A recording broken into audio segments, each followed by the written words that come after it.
Hi again. We are on the correlation and regression section, and this video is going to focus on regression, which in particular, we're going to do simple linear regression or least squares regression. They are both one and the same. And so if you were asked to find the regression line or simple linear regression line, least squares regression line, they're all asking for the same thing. Now, what line are we talking about? In the last video, you had seen these scatter plots, and typically when I do something like this in person in class, I would put up a scatter plot without the lines, and I'd ask for students to visualize the line that best seems to go through or fit that data. And usually students are really good at eyeballing it and putting the line there. Um, you wouldn't necessarily put it outside the data, you wouldn't put it above or below. And so most students tend to naturally think of it should go through and have about the same number of values above and below. Not exact, but about. And so we're going to figure out, well, we're good at eyeballing where the line should be, but what is the equation for that best line? Now, the equation of a line, when I ask students what that is, the vast majority will say something like y equals mx plus b, which is correct. And what we're going to focus on, well, how do you find m and b? How do you find the slope and the intercept? And the formulas that I like to use are in the middle here. M is given by r times the standard deviation of y over the standard deviation of x. And here is why in the last video I said being able to figure out which variable is x and which is y is important, is because it is going to matter which is y and which is x to know which values do you put on top and which on bottom. And then once you calculate that slope, you then use it to get the y-intercept b, which is y bar minus mx bar. So you calculate the slope first, and then you use that in order to get your intercept. Let's get to actually applying this, and we're going to continue with problem 1 here. We had done parts A and B in the previous video, and part C asked us to determine the regression equation. And then we want to use that in order to figure out what we would predict the student's grade to be if they finish a test in 50 minutes. So we need to get our slope. Our slope is going to utilize a few things. It is going to utilize our R value, and we need our standard deviations. Here we have our variances.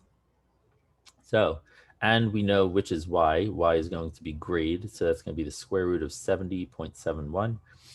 When we plug that in order to get our slope, we've got negative 0.74. With that, we then use the means and that slope in order to get our y-intercept, which is going to be y bar of 84.6 minus that m value, which even though I rounded to negative 0.74, I was a little more precise here, negative 0.7396, and then times x bar of 49.9. So other than the mistake of not labeling X and Y correctly, the other place that I often see an issue is with students maybe knowing what you need, but pulling the wrong value. And what would happen there is putting the 49.9 as Y bar and the 84.6 as X bar inappropriately. And so if you flip those, you're going to get the wrong value. So just be very deliberate about what you want and what you're taking.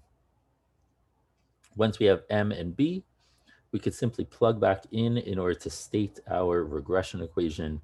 Make sure you plug M times X and the B alone.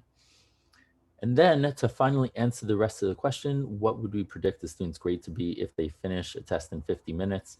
Well, minutes or time is X. So if you plug 50 in for X and calculate, you've got the answer of, we would predict that the grade is 84.5.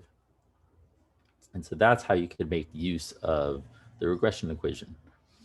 All right, let's practice this again and take a look at problem 2 here. We did correlation in the last video, and so now we're going to make use of this again to get the slope.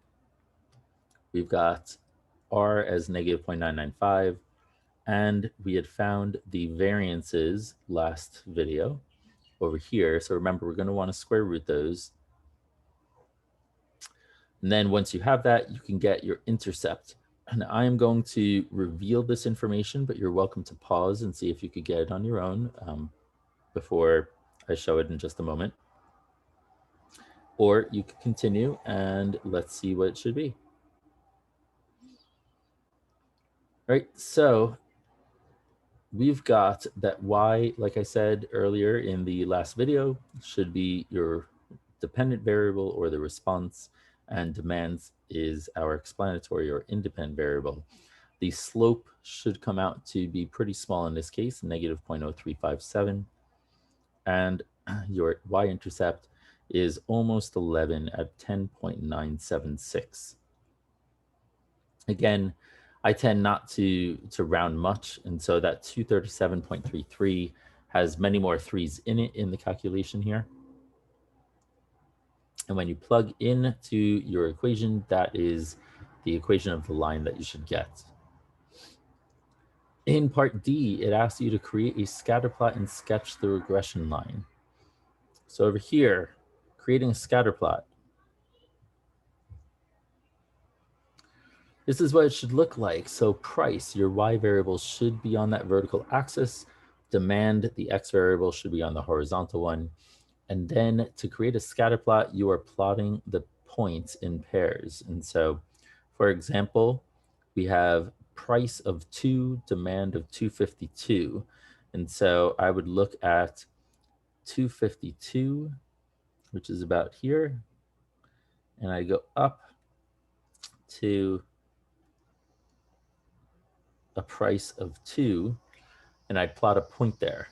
And so that's how you create a point if you've never done this by hand before. And then I go through each of the other XY pairs and I plot those points.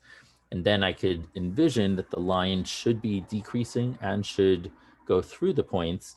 But all I did in order to actually plot a more precise line was I created 2 values using this equation. And so I could have chosen 230 and 240 for X, get the corresponding Y hat values. And with 2 points, you could sketch a line. And so that's essentially what I did here. And the red line corresponds to the regression line that we got in part C. Now, pause the video and give it a shot on creating your regression line for problem 3.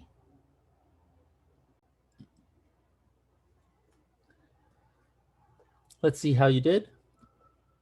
Again, this was one that we did the correlation stuff in the last video. So on the top, I have our means and variances that you should have found with the coefficient of correlation coefficient, 0.21.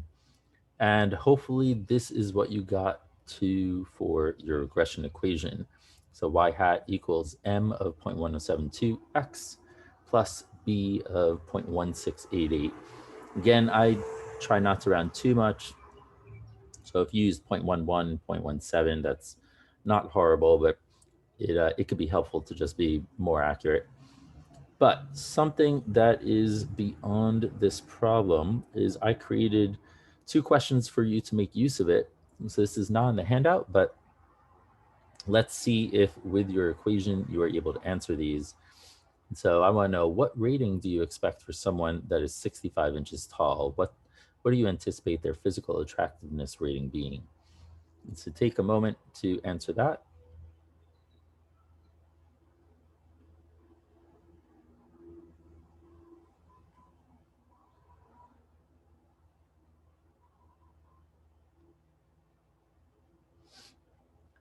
If you feel you got it, feel free to tackle the next one, which is how attractive might a 73-inch person be perceived?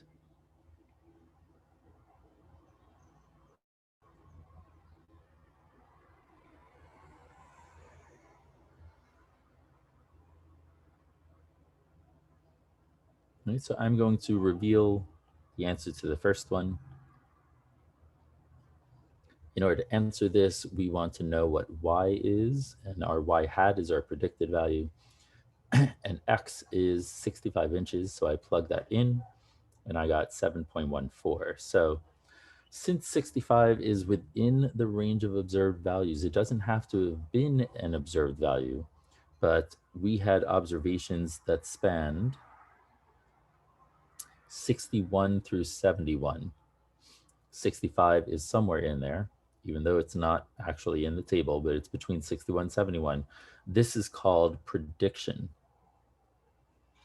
right? So we just predicted that someone's attractiveness rating would be 7.14. What about for the next one? So over here, you should get about 8 when you plug 73 in for X.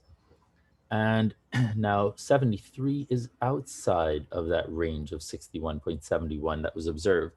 And so 73, even though we use the same process by plugging that in for X in the equation, it's called something else. This is called extrapolation. In practice, prediction is more reliable. It's better than extrapolation. And the reason is that this model of the regression equation, that is really only valid in the region that we observe data for. And so here is my sketch of a scatter plot. And that regression equation is that line, that green line going through. But that line is really only predicting values between 61 and 71, because that's where we observe data for. But it might be that if we had observed data beyond 71, that suddenly the curve would go up like I'm sketching here in those rainbow colors. But we don't know because we don't have data there. Instead, what we're doing is we're assuming that this linear trend continues beyond the observed range of data. And that could be a really big assumption. And so that's why prediction is much more reliable than extrapolation. It's also why when you see those hurricane prediction paths, you have this window of reliability, and that cone gets bigger as you get further away from today. And that is because you are predicting, but you're predicting beyond what you actually know further out in the future. And so it could be that while the path looks like it's going this way, eventually it may very well curve in a different direction. And that is it. That is what I expect for regression and correlation. So for you to be able to compute them, for you to be able to interpret and make use of the regression model to make predictions or extrapolations.